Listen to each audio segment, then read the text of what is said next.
Olá, um bom dia para você. Hoje é quarta-feira, 23 de março, e você confere agora notícias aqui do Senado. Nesta quarta-feira estão previstas reuniões nas comissões do Senado. Vamos então conferir a programação. Às 8h30 da manhã está marcada a reunião da Comissão de Meio Ambiente. A primeira parte é para votações. Há na pauta um projeto com regras para a preservação do Rio Araguaia. A segunda parte é uma audiência pública sobre segurança hídrica e mudanças climáticas, por ocasião do Dia Mundial da Água, celebrado em 22 de março. Às 9h da manhã, na Comissão de Assuntos Econômicos, audiência pública para analisar a venda de uma refinaria da Petrobras no Amazonas. Às 10h30, na Comissão de Assuntos Sociais, o debate vai ser sobre instituir o dia 14 de março como Dia Nacional da Incontinência Urinária e a Semana Nacional para Prevenção e Tratamento do Problema. Agora a gente vai conferir a programação da sessão plenária do Senado de hoje, que está marcada para as 4 da tarde. Vamos ver então o que está previsto para votação. O primeiro item da pauta é o projeto que inclui o Plano Nacional de Prevenção e Enfrentamento à Violência contra a Mulher como instrumento de implementação da Política Nacional de Segurança Pública e Defesa Social. Também pode ser analisado o projeto que prorroga a suspensão da obrigatoriedade da manutenção das metas quantitativas e qualitativas nos contratos do Sistema Único de Saúde. O projeto de lei que institui a Política Nacional de Fomento à Cultura também está na pauta. Se aprovada, essa lei vai se chamar Lei Aldir Blanc. E também pode ser votado ainda o projeto que reconhece o extermínio de ucranianos por meio da fome, o Holodomor, como genocídio e institui o 4º sábado de novembro como o Dia de Memória do Holodomor. O plenário do Senado aprovou nesta terça-feira a Lei Henri Borel, que endurece penas para crimes cometidos contra crianças e adolescentes. O texto segue para análise da Câmara dos Deputados. Os parlamentares aprovaram a Lei Henri Borel, em homenagem a um menino de 4 anos assassinado em 2021 no Rio de Janeiro.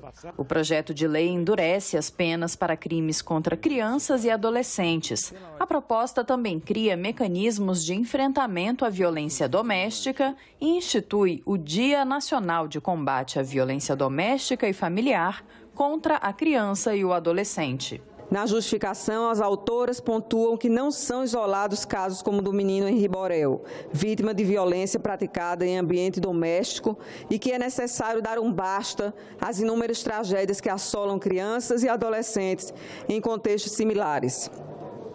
Para tanto, propõe mecanismos de proteção da infância e da juventude contra a violência doméstica, inspirados pela Lei Maria da Penha. A proposição agrava a punição para o crime de homicídio contra menores de 14 anos, que passa a ser considerado hediondo. O texto também muda a forma de contagem de tempo para a prescrição de crimes contra a dignidade sexual ou que envolvam crianças e adolescentes. Entre janeiro e setembro de 2021, o Disque 100, Serviço de Denúncias de Violações de Direitos Humanos, mantido pelo Ministério da Mulher, da Família e dos Direitos Humanos, registrou mais de 119 mil denúncias de violência contra crianças e adolescentes.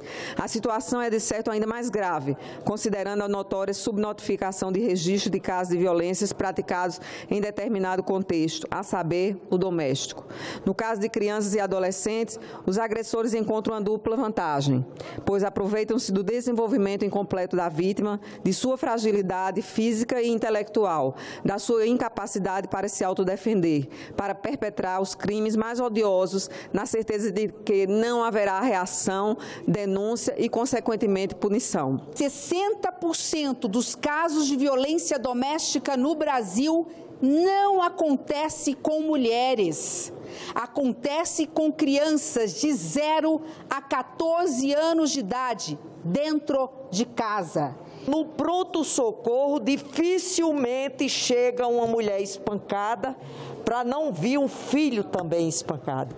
Só as medidas punitivas não resolvem, mas se souberem que pode fazer e não vai dar em nada, a gente não pode deixar. O plenário também aprovou uma medida provisória que autoriza a prorrogação por mais 2 anos de contratos temporários de 215 médicos veterinários no Ministério da Agricultura e de 55 contratos até novembro deste ano na Agência Nacional de Saúde Suplementar. De acordo com o governo, sem a prorrogação, a atividade na ANS, por exemplo, terá redução de 60% no pessoal, o que pode representar perda anual de cerca de 140 milhões de reais para o SUS. A suspensão da prorrogação dos contratos temporários do MAPA poderia trazer riscos inadmissíveis para as atividades de vigilância, inspeção e defesa agropecuária. As atividades desempenhadas pelos servidores temporários da ANS também não podem ser interrompidas em razão da sua importância no contexto do Fundo Nacional de Saúde. A contratação de profissionais por tempo determinado para atividades hoje necessárias no serviço público, mas que no curto ou médio prazo entrarão em desuso e deixarão de ser demandadas, não justificando a realização de concursos públicos para a contratação de servidores efetivos. A medida provisória possibilita ainda atender a contratação temporária de apoio técnico operacional ou especializado relacionado a demandas sazonais. Outro projeto aprovado pelos senadores determina que pessoas com deficiência em idade escolar na primeira infância tenham prioridade no acesso a órteses, próteses e tecnologias assistivas. O Brasil precisa de crianças na escola e não pode haver motivo que limite tal acesso. Se a lei garante o fornecimento de órteses e próteses aos que dela necessitam, os estudantes devem sim ter prioridade, pois não é admissível que a criança com deficiência seja privada de estudar em razão apenas da sua condição. Não podemos normalizar a exclusão e desistir dessas crianças, quando os mandamentos constitucionais e éticos aplicáveis são os de priorizar e incluir. O plenário do Senado aprovou ainda a Lei Orlando Brito, isenção tributária na compra de equipamentos para uso exclusivo das profissões de fotógrafo e cinegrafista no limite de R$50 mil. O beneficiário é obrigado a permanecer com o material adquirido pelo prazo mínimo de 2 anos. O presidente da Comissão de Educação disse que pretende colocar em votação amanhã, no colegiado, o requerimento de convocação do ministro da Educação, Milton Ribeiro. Em áudio, o ministro disse que prioriza amigos de pastor na distribuição de recursos do MEC. E recebemos hoje um requerimento do nobre senador Randolph, convocando o ministro da Educação para prestar esclarecimentos sobre as suas próprias palavras. Porque o ministro diz, numa reunião com prefeitos, com assessores e com 2 pastores, pastor Gilmar Santos, pastor Arilton Moura, e ele diz lá, com todas as letras, tá, a palavra dele lá, que em primeiro lugar vai levar os recursos para os municípios que mais precisam. E, em segundo lugar, vai levar os recursos para os amigos do pastor Gilmar. Se isso aí não for tráfico de influência, eu acho que não existe tráfico de influência. E, em seguida, diz que está cumprindo uma determinação com o presidente da República. Verdade seja dita que hoje ele se desautorizou, ele se desdisse, tirou aquilo que havia dito. É um assunto gravíssimo. Estamos tratando de uma área sensível, uma área da maior responsabilidade que é a educação e, evidentemente, que recursos públicos não podem ser tratados com essa leviandade e com essa leveza toda. E eu já mandei pautar o requerimento do nobre senador Randolph e quinta-feira pela manhã nós vamos então submeter aos colegas lá da comissão para aprovar, sendo aprovado, o que eu espero, imediatamente eu vou convocar o ministro para que venha aqui dar os devidos esclarecimentos.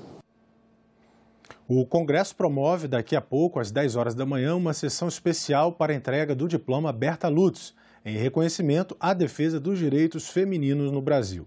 21 mulheres recebem a homenagem neste ano. O diploma Berta Lutz é um reconhecimento a pessoas que tenham contribuído para a defesa dos direitos da mulher e das questões de gênero no Brasil. Depois de 2 anos de interrupção por causa da pandemia de Covid-19, a premiação volta em 2022, quando completa 20 anos. Será entregue novamente no plenário do Senado, em sessão marcada para esta quarta-feira. 21 mulheres serão homenageadas. Entre elas estão a infectologista da Fundação Oswaldo Cruz, Margarete Dálcomo, a primeira-dama Michele Bolsonaro, a ministra-chefe da Secretaria de Governo da Presidência da República, Flávia Arruda, e a empresária Luísa Trajano. Será feita uma homenagem especial a Maria da Penha, vítima de violência doméstica, que deu nome à lei sancionada em 2006. Maria da Penha recebeu o diploma Berta Lutz em 2005 e vai representar todas as premiadas nesses 20 anos de existência da homenagem. A sessão é parte do cronograma do Março Mulher, ciclo de atividades dedicado à pauta feminina. Berta Lutz foi cientista e ativista pelos direitos das mulheres. Também foi a segunda mulher deputada federal na história do país e a primeira a participar de uma delegação diplomática brasileira em 1945, na conferência em que foi redigida a Carta das Nações Unidas. Agora vamos falar sobre o projeto que amplia o porte de armas para colecionadores, atiradores e caçadores. O relator da matéria, senador Marcos Duval, reuniu-se ontem com integrantes da Comissão de Constituição e Justiça. A reunião foi no gabinete do senador Marcos Duval. O projeto está em debate na Comissão de Constituição e Justiça. Já teve 4 relatórios, chegou a entrar na pauta para votação, mas ainda não houve acordo em relação ao texto final. No final da reunião, os senadores comentaram o assunto. Nós estamos aqui conversando sobre esse projeto que trata exatamente da regulamentação do uso de armas por integrantes de clubes de atiradores e caçadores, mas que aqui no Senado e já na própria Câmara abriram demasiadamente a possibilidade de acesso das pessoas a armas de fogo, estenderam inclusive o porte de arma, a possibilidade da pessoa andar armada em qualquer lugar, para diversas categorias profissionais que precisam ser efetivamente analisadas se há essa necessidade ou não, que elimina aquela capacidade que a polícia tem de rastrear, não é, as cápsulas, rastrear as armas para identificar situações de crimes que aconteceram. Então, nós achamos que o momento que o Brasil vive, onde inclusive hoje é muito mais importante a gente falar da fome, de garantir acesso das pessoas a uma renda, a uma alimentação, do que está discutindo armas, nós primeiro achamos que é inadequado e segundo achamos que da forma como está esse projeto não deve ser aprovado. Aqui ficou mais ou menos entendido e acordado que será feita uma comissão de senadores para ver se é possível algum entendimento. Se não houver, nós da oposição vamos votar contrariamente a essa medida. Foi uma reunião extremamente importante, com a presença do relator, de senadores que são favoráveis ao projeto, senadores que são contrários, e uma reunião como essa é uma reunião de trabalho, né? Você não consegue pregar para convertidos, né? Quem é absolutamente contra a flexibilização das armas, contra a ideia do projeto, vai continuar contra, né? O que a gente precisa numa reunião como essa procurar avançar é naqueles pontos onde é possível a construção de entendimento, a convergência. E quando não há ambiente para construir entendimento, então o caminho do processo legislativo é o caminho de encontrar uma proposta de entendimento sobre procedimentos. Como vencer os extremos num ambiente de debate legislativo? É fazendo um acordo de procedimentos. A reunião começou apenas com as divergências, mas no final ela encerra com uma proposta de entendimento sobre procedimentos. Acho que agora as partes vão cada uma produzir, né, a sua compreensão do acordo possível e vai trazer para uma segunda reunião com o relator e outros senadores para tentar fechar o entendimento. Mas a reunião de hoje, eu entendo que ela foi absolutamente produtiva, porque ela deu o caminho para a construção de um entendimento. Nós tivemos uma reunião extremamente produtiva, Os pontos contrários de alguns senadores a gente colocou com a possibilidade de acatar, mas não na forma como foi colocado, mas fazendo algumas mexidas, vamos dizer assim. É uma pauta muito polêmica, é uma pauta que requer muita tranquilidade, muita neutralidade para você não ir para os extremos, né?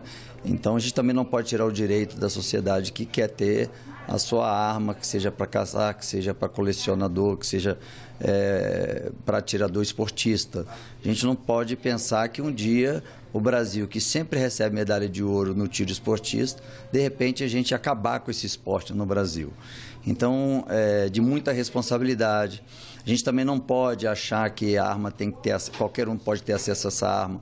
Uma pessoa que tem um desequilíbrio, né, que acabar usando esse equipamento de forma ilícita, criminosa. Então tem que ter as penalidades, você tem que ter, o Estado autoriza você estar com a arma, mas qual é a sua obrigação a partir de agora? Ter um local de armazenamento, você tem que ter um período X de treinamento para poder manter aquele registro, você precisa apresentar ao Exército. Então a gente está criando, regulando e criando esse projeto de lei para dar essa tranquilidade jurídica para os CACs, que hoje eles não estão em nenhum projeto de lei, eles estão, na verdade, à margem, né, nesse local cinzento, nem no branco nem no preto. E a gente precisa trazer eles para ter essa segurança jurídica. A Comissão de Assuntos Sociais aprovou uma proposta que melhora a atenção à saúde da mulher.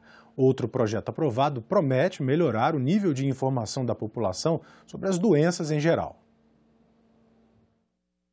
Emissoras públicas de rádio e TV, além das emissoras educativas e comunitárias, divulguem gratuitamente material de prevenção de doenças, de acordo com o calendário do Poder Executivo.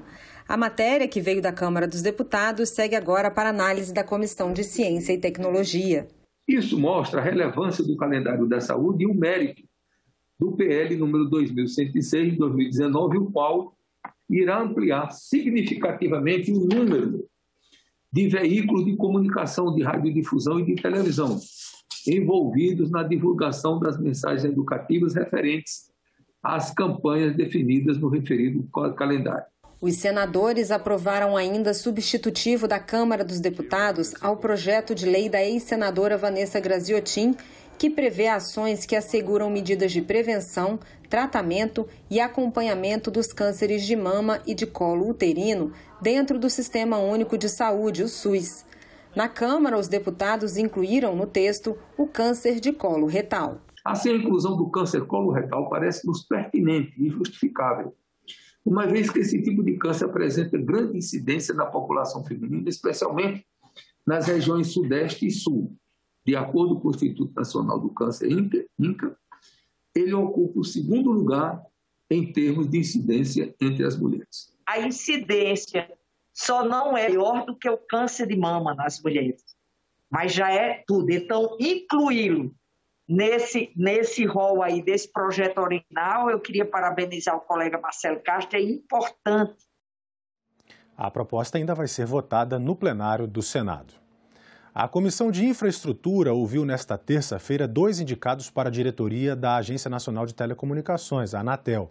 Mas a votação pelos membros da comissão ficou para a semana do dia 4 de abril, quando vai haver um esforço concentrado do Senado para a votação de autoridades.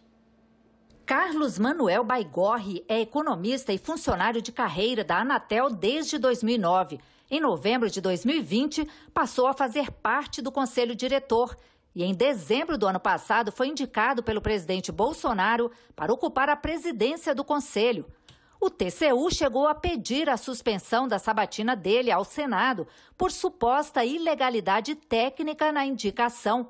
Mas na manhã desta terça-feira, o ministro que concedeu a medida cautelar encaminhou uma nova decisão ao presidente da Comissão de Infraestrutura. A partir da evolução do entendimento, reformulo nos termos da concessão da medida cautelar referida pela unidade técnica para os seguintes efeitos. Letra A. Autorizar o ato de indicação de Carlos Manuel Baigorre para ocupar o cargo de presidente do Conselho Diretor da Anatel, encaminhado ao Senado Federal por mensagem presidencial de número 683, de 14 de dezembro de 2021, desde que, no prazo de 5 anos, se inclua também o período em que o indicado atuou como conselheiro da Anatel. Como membro do Conselho Diretor da Anatel, Carlos Manuel Baigorre foi relator do edital do leilão 5G.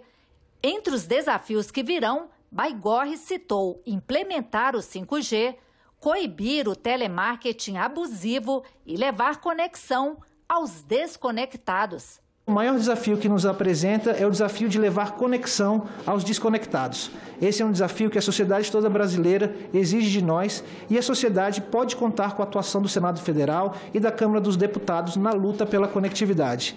Diversas são as leis que foram aprovadas no Congresso Nacional para ajudar a levar conectividade a todos os brasileiros. Menciono aqui a Lei 13.879 de 2019, que fez a reforma da Lei Geral de Telecomunicações, a Lei 14.108, que zerou os valores da taxa de Fistel e contribuição de fomento à radiodifusão pública das estações de comunicação máquina a máquina, a Lei 14.109, que fez a reforma do FUST e hoje foi publicado o decreto sobre o Conselho Gestor do FUST, um recurso que há mais de 20 anos vem sendo arrecadado pelo setor e que pode ser utilizado para levar conectividade aos desconectados. O secretário de Telecomunicações do Ministério das Comunicações, Arthur Coimbra de Oliveira, indicado para a vaga de membro do Conselho Diretor da Anatel, também falou sobre os desafios para os próximos anos.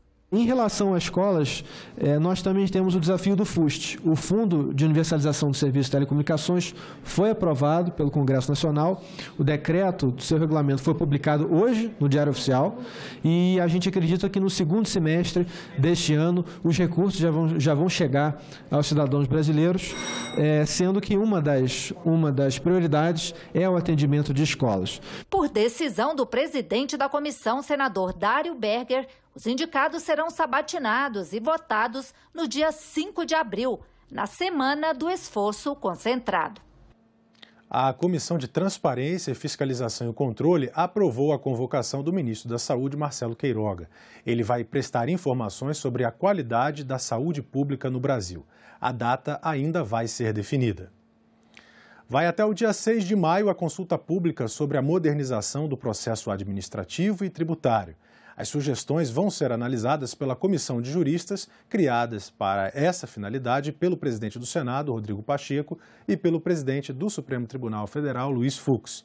O relator da comissão diz que o objetivo é simplificar as normas existentes e reduzir o número de ações que chegam ao Poder Judiciário.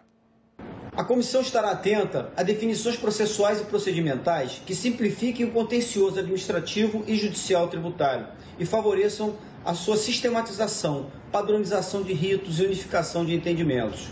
Definições processuais e procedimentais que, na medida do possível, sejam aplicáveis ao contencioso administrativo em matéria de direito administrativo e direito tributário. Enfim, buscar-se-á com isso atualizar a legislação, adaptá-la ao novo Código de Processo Civil, fortalecer o sistema de precedentes judiciais e administrativos e implementar soluções alternativas de autocomposição que reduzam a litigiosidade, que reduzam a grande litigiosidade que ocorre no Brasil. As propostas para a modernização dos processos administrativo e tributário podem ser encaminhadas para este e-mail que aparece aí na sua tela. No dia 30, a comissão realiza audiência pública às 10 horas da manhã com especialistas tributários. Nas últimas eleições, as redes sociais foram praticamente inundadas por informações falsas, as fake news, cada vez mais sofisticadas. Um fenômeno capaz de influenciar milhões de cidadãos com graves prejuízos para a democracia. Afinal, como enfrentar esse problema? Este é o presidente da Ucrânia, Volodymyr Zelensky, em uma de suas mensagens diárias, liderando a luta contra os invasores russos. Nesta imagem de rede social, o mesmo rosto, a mesma voz, manda os soldados abandonarem as armas. O letreiro avisa: é deepfake, informação falsa, produto da inteligência artificial. Essas são imagens de eleições passadas. Papéis pelo chão, carreatas com bandeiras, pessoas votando nas sessões eleitorais. Hoje, o cenário da disputa mudou. As mensagens e discursos estão na internet, nos celulares, e muitas delas são mentirosas, com um grau de sofisticação que é praticamente impossível de distinguir. Por isso, o professor de marketing político Manuel Vitorino recomenda cautela antes de tudo. O público precisa entender o momento que estamos vivendo, em que tudo que for visto deve ser verificado em mais de uma fonte. Então, antes de tudo, é o entendimento de que eu estou vendo e chegou pela internet pode não ser verdade, inclusive num veículo de comunicação tradicional, que muitas vezes ele acaba por tendo que levar uma informação com muita brevidade, ele mesmo não tem o tempo de checar a informação. Criada para apurar o fenômeno nas eleições de 2018, a CPI mista das fake news foi interrompida por causa da pandemia, mas chegou a ouvir o blogueiro Alan dos Santos, acusado de disseminador de notícias falsas, hoje nos Estados Unidos. Não há garantia de reabertura da comissão este ano, mas o presidente, senador Ângelo Coronel, aponta alguns avanços. A CPI de combate às fake news já teve um grande fruto com a edição do PL 2630, que foi chamado de PL de combate às fake news, foi aprovado no Senado, está numa comissão especial na Câmara dos Deputados, que deverá ser votado ainda esse mês de março e, consequentemente, após a sua votação na Câmara, voltará para o Senado, que é a casa terminativa. O projeto do senador Alessandro Vieira estabelece normas relativas à transparência das redes sociais, aponta a responsabilidade dos provedores e estabelece sanções para o descumprimento da lei. O Senado acaba de firmar uma parceria com o Tribunal Superior Eleitoral para combater as fake news nas próximas eleições. O TSE, por sua vez, vai contar com a colaboração de dezenas de agências de checagem de notícias. Isso pode não resolver tudo, mas é um passo na direção certa. Para o eleitor, fica o alerta. Não deixe de checar as informações, sobretudo aquelas que chegam pelas redes sociais. Na nossa página na internet, você mesmo pode clicar Fale com o Senado, em seguida, fato ou fake, e escrever mensagem sobre a informação duvidosa. Se o cidadão tiver alguma informação que ele quer checar, principalmente nesse período de eleição, porque a gente sabe que fake news vai rolar à vontade agora, né? Então, se o cidadão tiver interesse, tiver a vontade de saber o que está acontecendo em relação àquilo ali que ele recebeu no WhatsApp, no Facebook, qualquer rede social, ele pode entrar em contato com o Senado, a gente vai checar essa informação e vai dizer para ele se isso é verdadeiro ou falso.